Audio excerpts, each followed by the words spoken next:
what is the possibility of an ET civilization from another solar system or beyond come here and be an aggressor? Now, there's one way where an ET civilization would come here as an aggressor, and it would be if they have a religious belief, and the religion came out of it for thousands of years. I think we had interactions with them from the beginning. We are like their creations or their children.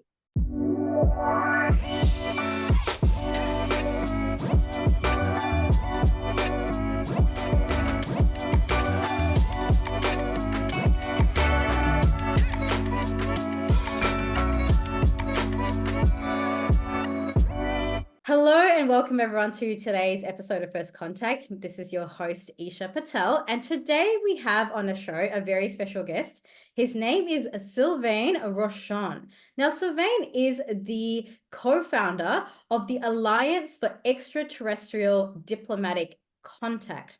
Now, I have to give you a little bit of backstory. Now, I found these guys online, Sylvain and the other co-founder, Daniel, who I first connected with. And I was very fascinated by their vision. You know, there's a big conversation happening this year around disclosure, around contact. People are discussing in the US Congress what's happening. There's a lot on the news about ETs. Some of it's false, some of it's not, you know. But needless to say, there's a big conversation around it. Now, what I really love about this conversation today is we're not just discussing whether or not disclosure is happening or whether or not ETs exist. I think we're coming in with the assumption that it is true. And what we're actually doing today is having a conversation around the vision for what happens next. And this is the part of the conversation I'm very excited by. So Sylvain, welcome to the show. Thank you for being here today. Well, thank you for inviting me. Of course, I'm just so keen to sink in my teeth into this juicy conversation, because what you guys are doing is you're assuming that ETs exist, which I think we're of the same opinion there. Now, tell us about what you've actually created with that knowledge. What are you guys doing in your alliance? Well, the alliance has two components to it. One is the diplomatic outreach. So we're reaching out to governments and diplomats, essentially. That's more Daniel, his responsibilities with his small team to do that. And the other component is more the network development part. That's my piece. And because the objective, like we have these two pieces, because the objective is to build an actual embassy, like a physical embassy. And that requires specific requirements to be met, right? Because official embassies have to abide by the Vienna Convention, which is signed by all the nations. And essentially, if I keep it brief, it requires a nation to decide to provide a piece of land that will be given to the nation that will own the embassy ultimately. So in this case, it's a nation that is not on Earth, like it's an extraterrestrial nation that would receive that piece of land. So it is an unusual request to a nation, because it's easy to raise funds and build a building somewhere and call it an embassy. But have it one that follows the rules and conventions and is accepted by all nations, well, you have to abide by. You have to have a nation that gives the land and calls that extraterritorial, and says this embassy built here is for X, right? Like it has to be official. So that's the work. So my work with the network development is to give the project credibility. If a lot of people in organizations are supporting the idea, then it gives credence to the other discussion, which is with the politicians and the diplomats, because they are pressured by votes and opinion, right? Yeah. So that's the effort. And the third thing that is part of the construction, well, the part of the construction itself, it requires funds. Somebody has to fund the embassy, and since 1975, there's an organization called the International Iranian Movement that has been raising funds for this through donations, and they're one of the one of the original supporters of the alliance, and they've made those funds available because we've decided to take on that project with as the alliance. So now we have available to build the embassy $50 million US. Wow. For the construction. So that's in partnership with the IRM. And we have 24 other organizations that are contributing in other ways, mostly not money for the other organizations, more manpower, volunteers, media coverage, conference donations, like all sorts of stuff so the network, which what I'm doing is I'm building that network of contributors that help the whole project. Wow. And that's not a small feat. And this is what excites me so much about what you guys are doing, because you've basically said, look, we need a place where ETs can come and connect with humans, which has a number of underlying assumptions in and of itself, which is one, that they're able to visit, two, that they're already maybe here. And, I kind of know that, but I think that it's, what I love about what you guys are doing is that you're taking that next step, you're taking that next piece. I'm still baffled as to how you got $50 million in funding for this, given that half the population doesn't even believe they exist, So I'd love for you to go into a little bit about the specifics around just the journey that's got you guys to this point, because I can't imagine it's been easy. I can imagine that there was probably a lot of challenges that you guys had to have overcome, and a lot of people saying this is rubbish, this is not real. I mean, what are some of the things that you guys have faced just to get to this point where you are now? Well, like I mentioned, the organization that raised the funds, that's a philosophical belief of theirs, right? Yeah. So they have people that strongly believed in it, started donating like over many years, and those were invested and grown into a fund specifically earmarked for the building itself. So that's the struggle of one organization that is a kind of a small organization. It's about 100,000 members around the world, so it's not. It's been around for a while, so it's not tiny. So there's a lot of story and history there, but I want to talk about the history of the alliance, because we picked up on that.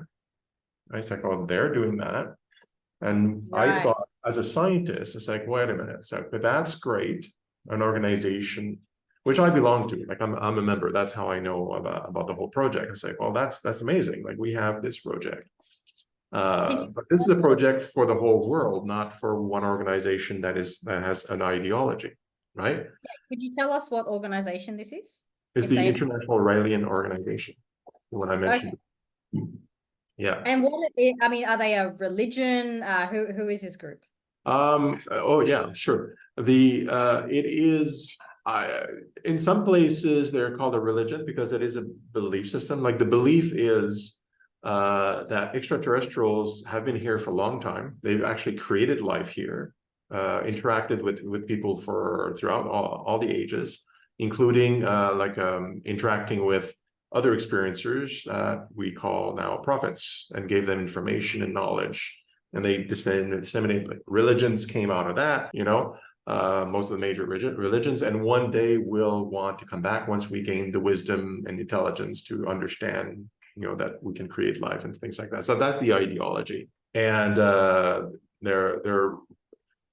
I qualify them as a philosophical group, not as a religion. It is a religion in a broad term, like as in people getting together around an ideology and a belief. So that's true, but there's no God. In the Raelianism, it's ETs created life and were misinterpreted as gods because we were primitive enough to think that way.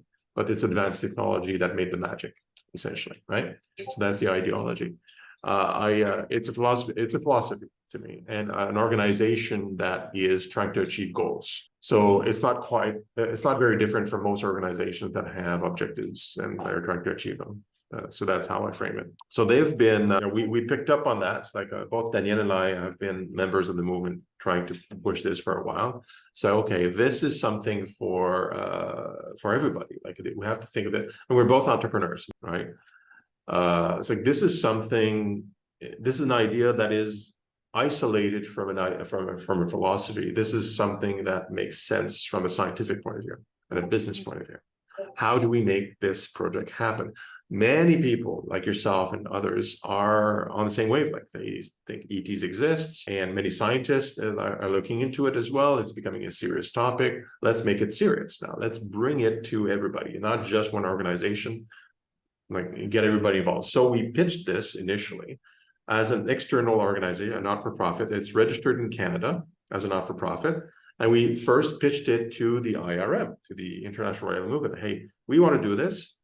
Do you want in? Do you want to participate? And they said, okay. And we approached other organizations and started building that network, because now it's a planetary humanity project. It's not just a philosophical ideology, right? Yeah. The idea why we're doing this from a high level perspective, humanity perspective, I guess we can frame it as the concept is that we believe that the Fermi paradox, which I'm pretty sure you're familiar with. Are you familiar with the Fermi paradox? For the viewers here that may not know, as Enrico Fermi stated that, well, there's probably a lot of life, intelligent life and civilizations out there, and like the galaxy is filled with it. But if it is filled with it, like, where are they? Why don't we have any signs like that are detectable and measurable from a scientific point of view, right? Like they're like really tangible. And there's a bunch of theories, and we think that the reason why, one of the theories of the solutions of the Fermi paradox, is that we're being treated like a walled zoo. Like, don't touch, it's a preserve.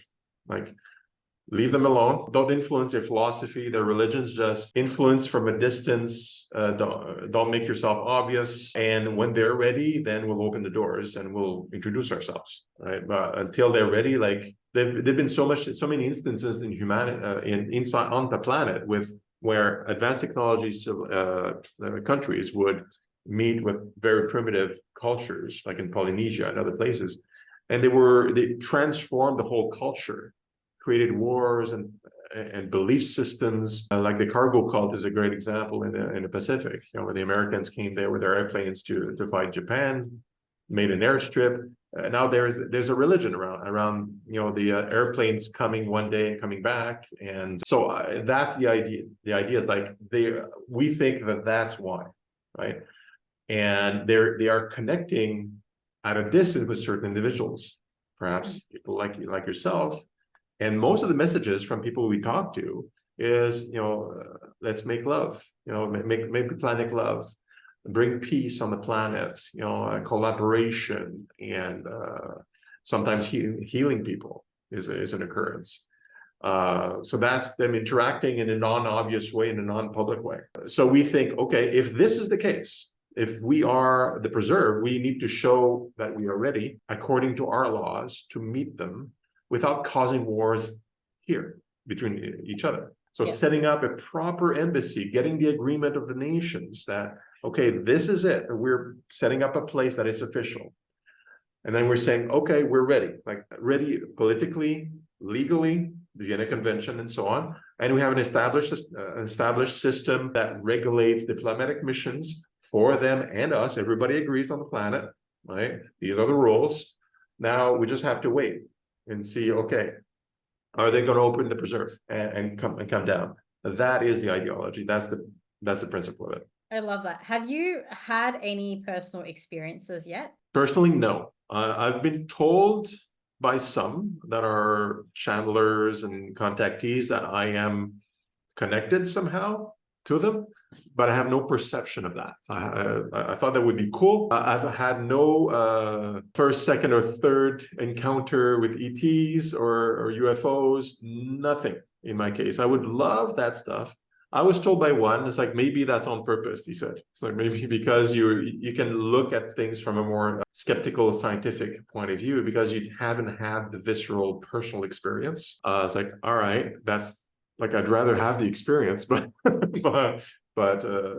I'm passionate because I want humanity to get to that next level. I want it to reach into a golden age, and realizing in a very emotional way that we are not alone in the universe. So having direct interaction as a population with an ET civilization that is more advanced, hopefully culturally and wisdom and all that stuff, I think that can be transformative on the planet in a good way. But they won't come here if it's going to cause strife. Yes, yeah. And that's what I've been quite consistently told as well. So I do connect with the Galactic Federation. I've received a lot of information about how all of this is unfolding, and that is something that they have consistently told me as well, that when this happens, it has to be done in a very smooth way so as to not disrupt the vibration of the planet, because that in itself has very dire consequences. The last thing they want is to come to planet Earth and then create a interplanetary war. Like, nobody wants that, so it's about how do they come in a very peaceful way. And what I love about everything that you're saying is firstly, the fact that you haven't had an experience and yet you're still so dedicated to this actually kind of blows my mind a little. I mean, I have had experiences, and even then I think it's a big mission. It's a really big undertaking to get out there and say, yes, actually we need to make the space for this, and to go and get the funding, and to create the building, and to go and do all the legal behind the scenes. I can imagine there's a lot involved in that. So I have to say, I'm quite impressed by the level of commitment and dedication that you guys have. And I can speak for myself and probably other experiences when I say this, is that it's about time. I mean, for those who have had an experience, it's a no-brainer. It's like, well, yeah, of course we need a space where we can have these connections. I guess what my next question is, let's say let's just fast forward into the future. This building has been built, and they do actually come, right? Which I think is a very, very probable scenario. I would say with a 99.9% level of certainty that when the place is there, they will come. What happens then? That's a great question. Like, we don't really know, like, for sure. We can speculate. And by the way, we anticipate the building to be built in 2030-ish, or finished for operation in 2030. Yeah. And there's still stuff that needs to happen, including the extraterritorial part, which is kind of the start. But we are talking to about half a dozen nations about doing that. So there is interest. So okay, so that's the future, right? Post 2030. Here's a thought: the building itself has certain dimensions. It's beautiful, like you can see a mock-up there. We have architects that are wonderful, and a city planner that's dedicated. We have all these plans. The building, when it's built the right way, with territoriality, that satisfies the legal frameworks of the planet and the leadership, the Vienna Convention, the UN, all that is true, right? Mm-hmm. So that means all 200 odd nations treat the embassy as in any other embassy, so with all the legal implications. So it's ambassadors that go there have protection, even though they're not human, blah, blah, blah. All that. These beings may land there or do something completely different. We don't know. Like on the meeting itself. Like, there's a meeting room, like everything's set up. But fundamentally, the exercise that we're building this for us. They don't need a building to communicate with us, with everybody. They're watching us doing these primitive things, because this is our way of doing things, following the rules and laws, like the way we're doing things. And we're doing it so that we're all getting together and in understanding of what's happening under our own understanding of how things should work, which is the meeting room and the building and a place and legal frameworks and all that stuff. So they may come to the building. I presume they will, because they'll want to respect how we work, how we set up, but they don't need to. So they may appear there with some people, and also kind of like set up like a galactic streaming service into every mind on the planet at the same time, like, because they could certainly do that, right? Yeah. We don't know that. So that's on the moment, and then have like conversations and whatnot. What is the impact from that point on later? Because we have to learn from history of humanity. There is going to be like a bell curve of reactions. So on a small subset would be extremely ecstatic and kind of like make it a new religion, and like really going to extreme ends in enthusiasm. And then the other end, that you'll have probably a subset that'll be extremely upset, suicide, terrorism. Like, there's going to be these edges, right, of that bell curve. In the middle, the hope is that people are going to be fearful, mix of fear and excitement and wonder and what's happening, and they'll be extremely anxious to see what's happening. And there's going to be a calming down moment afterwards, right, where like there's nothing explodes or does something like super dramatic within the first 5 minutes, so to speak, or the first hour or a day. People are going to get used to there's ETs in contact over a number of days and weeks, and people actually adapt to that shock pretty quick, and then they become more rational. It's like, okay, this is happening, and then they start thinking again. And that's where things, I think, that's where things get more interesting once the things kind of calm down past the critical point. And because we put in all these frameworks, the presumption is that no nation is going to be at war with another nation, and that's the good thing. No nukes are going to fly. Yeah. That's what we want to avoid on the first onset. And but afterwards, intellectuals, academics, normal people in bars are going to have all these conversations, right? Yeah. And it's like, what next? What do we want? What do we do? Opinions are going to fly. And I suspect, because we're very basic human, like focus on our own personal needs, there's going to be a lot of requests about, well, what's in it for us? Like what's good for me? I mean, it's going to come out of it. It won't be for most people, it won't be an intellectual exercise. It's going to be an emotional one, and trying to find a way, like, this new information, how can it solve my pain, my suffering, my day-to-day? And I hope that the discussions inside that embassy and elsewhere will be about that, not about, like, trying to figure out, like, who's gonna get, like, trading technologies for the governments and kind of isolations. And it's like, what is it for humanity? What will be distributed and kind of like disseminated? What good can come out of it? And I don't know what the extraterrestrials will do. I know they can't distribute technology, because that would be a problem. We know that from history too. They will distribute wisdom and knowledge, I presume, and perhaps create a framework of how we'd be interacting into the future, kind of, and working together. And we don't know what that's going to look like. That's a lot to contemplate. And I mean, this from, from my experience, I feel like with the connections that I've had with ETs, there is a lot around healing. When in terms of the question of, well, what's in it for us? What's in it for humanity?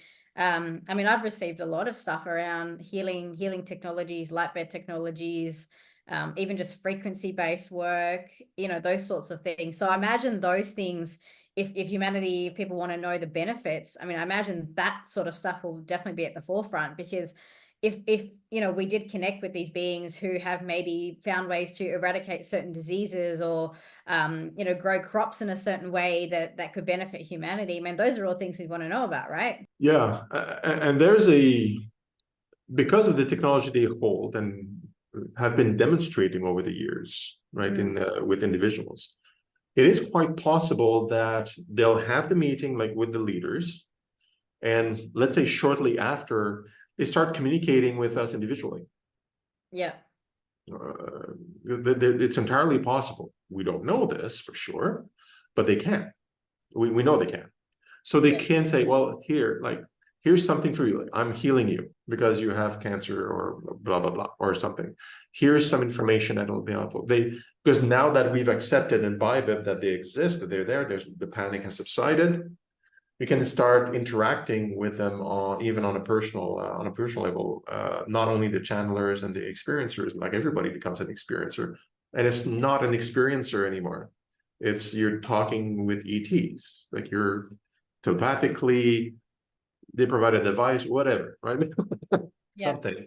And I think what you're speaking about is this idea that it's like we're normalizing it, right? Like, at the moment, what you said is there's a very small subset of people who are having experience, people like myself, other healers and things like that, experiences. But we're a very small minority of the population. And when this space is created where the ETs can actually come and be here on Earth, I mean, what it sounds like you're saying is, I mean, that's just the new norm now. Like, suddenly we're no longer the only people on the planet. It's us and them, and everyone gets to experience that, which is amazing. Yeah, and after, let's say, a year, just like, well, we experienced something last year, right? Like ChatGPT AI, right? Yeah. Kind of the shock of that initially, and then a year later, a lot of people, not everyone, but a lot of people are like, oh yeah, okay, AI. It's normal. So it doesn't take that long.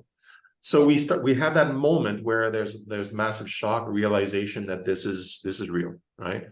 And then maybe we start communicating directly with them, saying, oh, you can do that, sir. All right. Like, because now I know they exist. It's like, all right, I'm having like a hologram or something that is like, I get, like, I can understand in front of me. It's like, all right. And there's like, look, like I don't need to appear here. This is like, a Zoom call, but I'm going to do it in your mind. All right, cool. I'm okay with that. So, and then we can have the conversation. And after a year, it's like, hey, how's it going? Like, all right. Everybody's going to be on board because they've understood it on a practical level. Now it's become part of their life.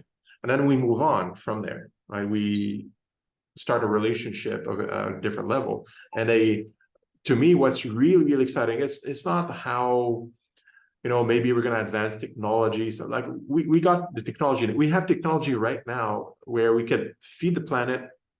People don't need to work for a living anymore. Like we have it now. Like I wrote a book in 2018 that describes that. Yeah. Called Engineering Paradise. Like technologically, we're fine. We can do for more always, but we can alleviate all pain and suffering on the planet with our technology today. Yeah. Okay. So what's exciting is not the technology advances, because we can solve our basic problems ourselves. We just need to get our shit together and start keeping it in silos and and all that stuff. So it's more of the realization that we are as individuals, we are unique, and we can collaborate with people from anywhere and talk with the whole universe, and breaking down these national or psychological barriers between us and becoming one with the universe. That, I think, is the powerful event that will happen, that kind of like shift in mindset with people, stripping yourself away from just taking care of yourself to realizing that everything and everyone is unique and special and equal to you, no matter where you are. And that will be the powerful transformation leading into that golden age, and will lead to that transformation that will allow us ourselves, using our existing technology, to make this earth like a quasi paradise where everybody, no one needs to worry about basic needs anymore. I love that vision so much. And this is so aligned to visions that I've been seeing for at least 10 years now, I'm very curious, which countries in your experience so far have been the most receptive to your ideas? Danielle keeps the specifics very close to heart because of confidentiality reasons. So I don't even know the nations he's talking to. Like there's like there's a handful of people that know. Okay. So the specifics I don't know, but he's told me vaguely who's interested. And in general, they are warmer countries, like warmer climates, not cold ones. So Canada, and they tend to be nations that are much more open to different ideas like this. So they tend to be nations that are not OEDC countries, like Europe, North America, more close, because they think of this project more as a risk than a benefit. But think of a country like, just picking out examples like Belize or what's that country? Vanuatu. These are tiny nations. Like Vanuatu is in the Pacific. Well, it's part of Oceania. Like people don't even know these countries exist, but they're very small, and they live off of tourism and other things like that. They're like, this is a great project. Like, bring it on. Like they're much more welcoming, and it's a great climate, right? So I'm in Africa. There's an opportunity there, and there's a lot of openness in South America and about ETs, and also Africa, because of the culture is still very much. There's a lot of discussion about fathers from the sky, even though religion, like Christianity, is also kind of strangely married to the concept. So those are the nations that seem to be way more plausible for the embassy. And honestly, it doesn't really matter to them where it is. The nation that decides to build this will become the center of the planet in a very short amount of time. So if they don't have a lot to lose and taking the risk, they got a shot of a really, of hitting a jackpot, like politically and economically, because that's the way they're thinking, right? Is that a tourism attraction? Because that's how we're framing it. It's like, at first, this is a way to bring in tourism. Yeah, okay. I'm Okay. surprised Russia isn't jumping on top of this. I mean, it's they could, and I don't know, they may be some of the outliers in my assumptions. China definitely could. Russia, not sure, but I can see China. Yeah. Yeah. Yeah. Well, I would love to see even one of the smaller countries take this on board, because there is such a huge benefit politically to make that move and say, yes, actually we're welcoming them. But then I could also understand from the other side, like if the US government right now turned around and said, okay, we're going to have an ET embassy on our land, well, they'd have to have a lot of explanation to their people about why they're doing that move and what it means, and have they been lied to the whole decades and decades. So I think there's a lot that comes with that decision as well. So I can kind of understand why some nations wouldn't get on board with it, but then also there's a lot of benefit to do that as well. And 2030, I mean, that's not that far out, really. I mean, No. yeah. No, we expect that we've had an important meeting, I believe it was December last year. Danielle, I wasn't there, with the interested parties, as a group.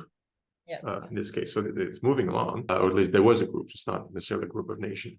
So these discussions are ongoing, and the first step is that when one of these nations decide to raise their hands, like, okay, publicly, because they need to make a public announcement, that's on their timetable. So that's kind of the time unknown. And we figure, because of the progress of the meetings, at any time now, a nation could decide to do something. And then at the United Nations, there is the proposal from San Marino, which issued out of the Project Titan, if you're familiar with that. It's a proposal that's going, and I haven't read about it lately or spoke to Danielle about it, but it's coming up at the United Nations. It's a slow organization where they want to set up a committee at the United Nations to discuss this very topic about ETs and diplomatic contact. So they first set a committee, and it takes time to do that. And so these are all indicators politically that the discussion is happening in the back rooms, right? We're having some discussions they're having with each other. San Marino, a nation, made a proposal to set up a committee that would look into this. This is advanced, because there's a lot of discussion that happened prior to these moves.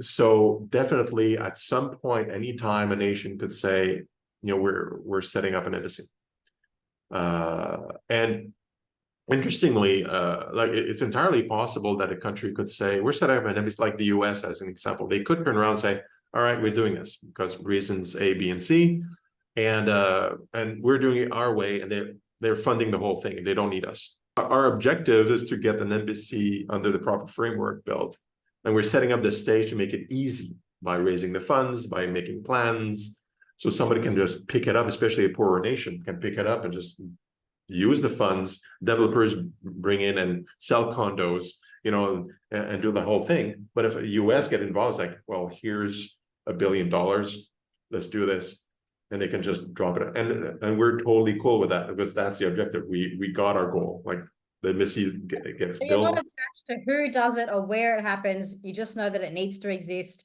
And so you're having these conversations to make sure that one way or another, this gets done, right? One way or another, it gets done. That's it. And then the alliance then becomes a different organization or gets dissolved afterwards. Once that's done, like, our work is completed. So, and that's it. Yeah. That's incredible. Now, one aspect of this is the physical building. I'm curious if you guys have looked into the educational component of this as well. And this is, again, coming from just some of the stuff that I've received around what to do when people find out that this is actually a real thing, and it's not just a bunch of fringe sort of communities that are talking about this, that this is a very serious topic. There's now an embassy. Okay, this must mean that there's something real about this. Have you considered any avenues within your organization to help with the transition and the educational component that comes with that? We've thought about it, but we decided to stay out of it. Right. Okay. We're focusing on this because the announcement will come from a nation. There's going to be discussions at the United Nations and so on. There's going to be major networks in organizations, in government outlets, private outlets in media, like everybody's going to get on board to that and ask questions and tell the story. Whatever the story may be, like if we're involved, or it's a nation independently doing it on their own, whatever. The story is going to be told from so many angles. We don't think we need as an organization to do that. We just need to make sure that that first step happens, that nation says, okay, we're doing it. Now there's going to be the circus that's going to follow that. And then if we have a voice in that, we're probably going to do stuff like but our voice is going to be so drowned by everybody else's that we don't want to put any effort in it because it's very pointless. But our network of organizations will certainly makes a loud statement and hurrah and do its own thing, because we do represent a total of about 2 million people among those 25 organizations, right? So there's going to be a lot of voices, but 2 million compared to the masses that will be kind of spurred on by all the media around it, that will have varied opinions, of course. It's going to be a drop in the bucket, but we will do something, but there won't be a heavy machine behind it. Yeah.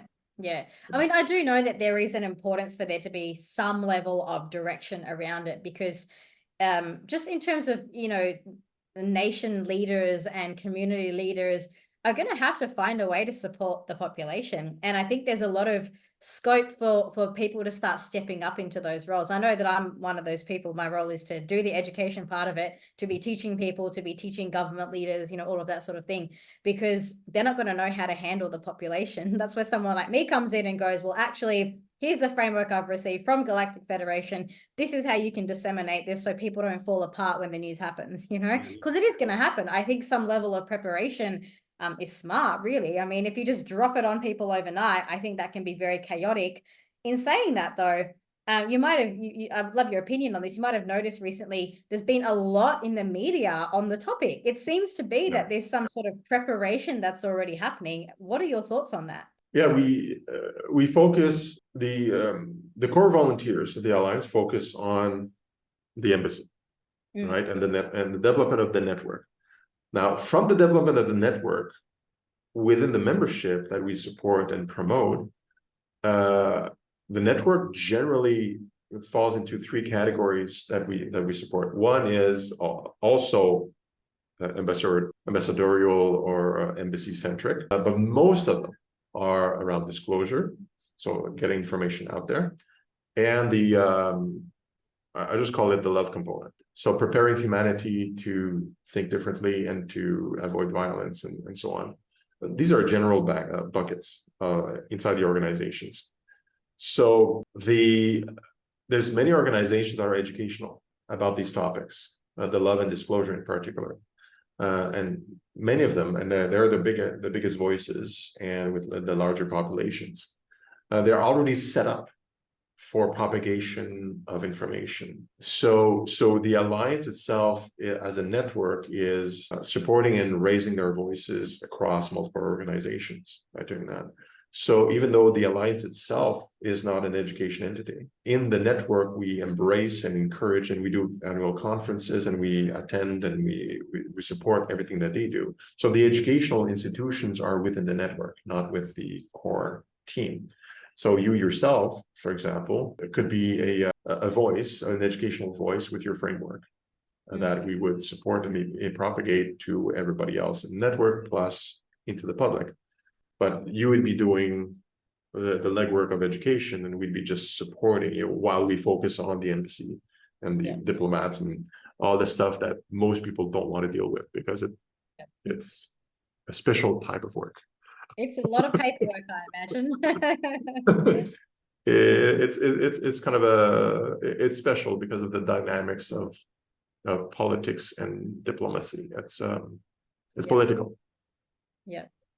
Yeah. And what about the role of the media in all of this? Like, I'm seeing at the moment that there's so much coming to the forefront. I mean, almost every second day there's an article somewhere about UFOs, ETs, just even if some of them aren't real, like if some of them are just kind of speculations and that. It's just the word or the phrase UFOs, UAPs, ETs. It seems to be everywhere now.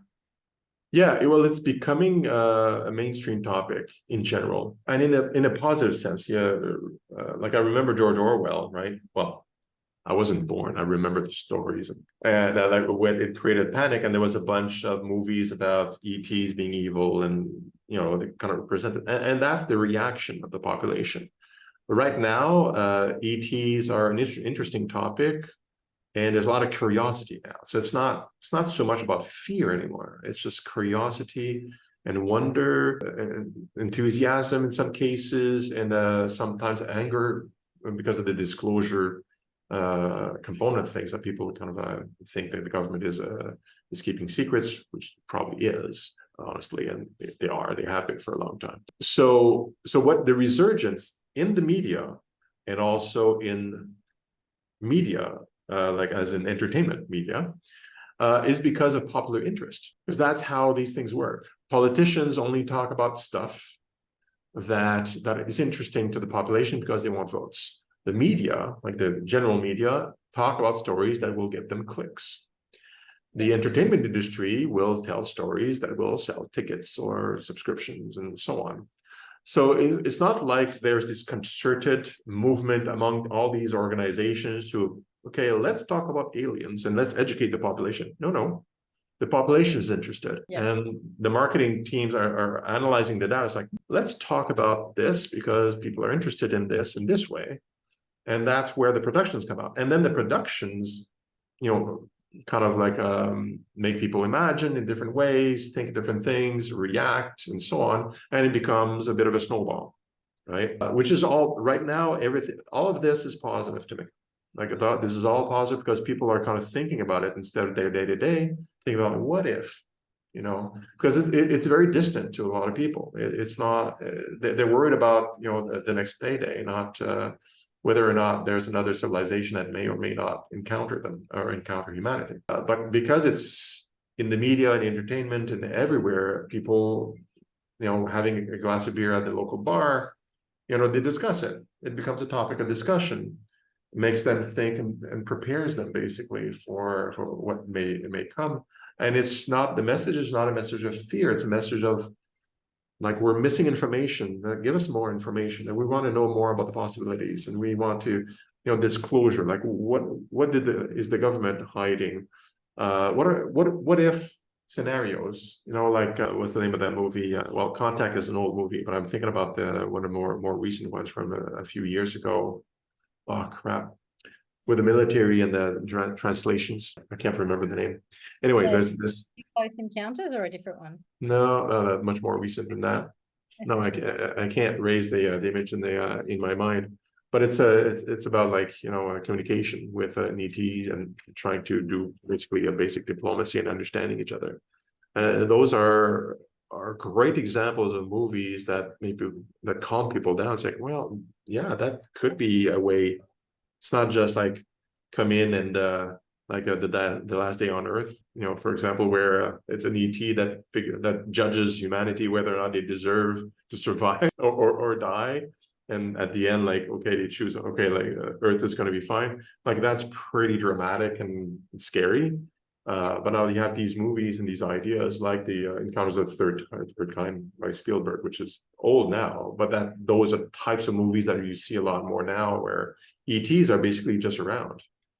And we interact with them. And Gene Roddenberry, creator of Star Trek, did great work over the years to open people's minds with Star Trek about, the possibility of, humanity that's advanced, that doesn't worry about basic needs anymore, and is interacting normally day to day with a bunch of other civilizations, rubbing shoulders, no biggie. That's a vision of who we will be in perhaps 10 years. Yeah, that's incredible. Yeah, I think media has done an amazing job. I mean, one thing we can all probably agree on is, whether you believe in ETs or not, if an ET actually walked into your room, you would know what it is, thanks to all the movies and all the documentaries. You can at least look at an ET and go, oh yeah, that's an ET, you know? Well, yeah, that's I think that's right. People are getting prepared. They get a sense of like, we want to know. All the media outlets and people that want to make money off of this are educating essentially, and preparing people for different options and possibilities that are positive. So when the time comes, people are going to say, all right, like I know this scenario from that movie. I understand this from this from this thing, and they'll be able to better grasp it. And I wonder sometimes if there's a plan from the ETs that to actually drive this in some way. Entirely possible. I mean, secret, subconsciously, they could do that, and we're just not aware of the influence. I don't know, but it is a fantastic moment in humanity right now, where we're realizing internally, and we have good technology to actually do this. That the universe may be more complex and bigger than we think. And it's okay to be one among many, one civilization among many, not the central one, right? And the realization from a lot of people that this is not, it's an exciting and not a scary concept anymore. And that's really important. And I wrote an article a few years back, and I was wondering, like, just doing an analysis, kind of an objective analysis. What is the possibility of an ET civilization from another solar system or beyond to come here and be an aggressor in some way, to be aggressive? What is the likelihood? They're just making the thought exercise. And I'll spare you most of the dissertation, but the conclusion was that there's one way where an ET civilization would come here as an aggressor. And it would be if they have a religious belief, like a belief system in which another civilization that could eventually surpass them, or that exists, is a bad thing, and therefore come here to cull us, for example, or something of that nature. Like it wouldn't be a rational thought process; it would be an irrational one. Yeah. Because when an organism, any organism that is even a little intelligent, tries to put themselves at risk, in any kind of risk, to harm another, it's because of a basic need of some form. So food, security, economic stress. A civilization that can cross the stars has access to all the planets and their resources in the galaxy. They don't need to bother a sentient civilization on any one of them. There are hundreds of billions of stars in the galaxy with tens of hundreds of billions of planets around them. Resource is not a problem. Planet Earth is not unique in its resources. It's common. We're not special as a planet. So, and we are primitive compared to them. So there's no fear of being invaded or needing to attack before we attack them and things like that. So we're just being left alone. At best, we're a nuisance because of our radio emissions that are just like 60 light years away. Like most solar systems can't even perceive them. So we're just like a speck, a nuisance that is uninteresting until we get wise enough that we can become a location of tourism, perhaps, or curiosity and interaction. They don't need us. They don't need our planet. The only thing is maybe a desire to meet us, because they have no need of us at all. Some of them would want to help us, though. Well, sure. They need us, but maybe it's of some benefit to them to help us evolve for whatever reason. Well, think of it this way: like, assuming, let's take the example that we evolved here. I don't believe this, by the way, that we evolved from protoplasm. And then we become a civilization. There's no emotional attachment with the ETs, except, some of them want to help a primitive, right? Help them out a bit. There's going to be a subset, perhaps, that want to do this. But let's imagine that this is not the case. Let's imagine, like, what I think is that we were created, and that's why we've had all these interactions and the religion came out of it for thousands of years. I think we had interactions with them from the beginning. We are like their creations or their children, genetic children. Okay, now there's an emotional attachment. It's like, okay, we want this to work. We want them to survive. We want to guide them in certain ways that won't be harmful, but while maintaining their independence and they're make their own way like children, right? I think that fits the pattern of what we've seen in history and the interactions that you guys are having with them and so on. They care. Mm. They care. It's not just, hey, here's one planet among 1,000 or 10,000 that are evolving and they're primitive. Yeah, okay. That's not the attitude we're sensing here. There's more to it, right? There's kind of a true interest in us surviving these steps. So they're invested in this, and because they've probably seen this before, they're letting us evolve and decide for ourselves if we want to meet them, but they care. So they're watching carefully. And we're at a pivoting point now where we're on the verge of having that formal meeting. So they're watching more. And you see that with more appearances, more information coming out with the channelers and the experiencers. They're preparing and we're preparing, and they're see if there's this formal establishment of rules where we come together and say, okay, let's do this. Let's meet here. Like, we're ready. We won't fight each other. We got the rules down, right? No nations are going to press the red button. We all agreed. Okay, fine. Like, let's do this. Now they're going to say, all right, cool. There's enough peace there. We won't cause a destruction. Let's slide in there and meet them. That, I think, makes a lot more sense. It does. 100% agree with you on that. I think that is the pathway to a peaceful disclosure. I love your vision. I love what you guys are creating. Sylvain, for anyone who wants to be involved in the movement, support, learn more, where can they go to find out more about what you guys are doing? Well, go to our website. That's where everything happens. We got memberships. We got different ways to have a membership page. Different ways for you to interact, including volunteering. There's of course things like donation, but also different ways to engage at a different level, depending on what people want. And also, organizations are welcome to join the network and to be able to participate and contribute both ways. It's bilateral. And so the website is alliance4et.org. Just go in there. If you press the contact button there, most likely I'm the one receiving the note. So you'll be emailing me in some ways, and then some team members may interact, but I'll be your primary contact for most cases.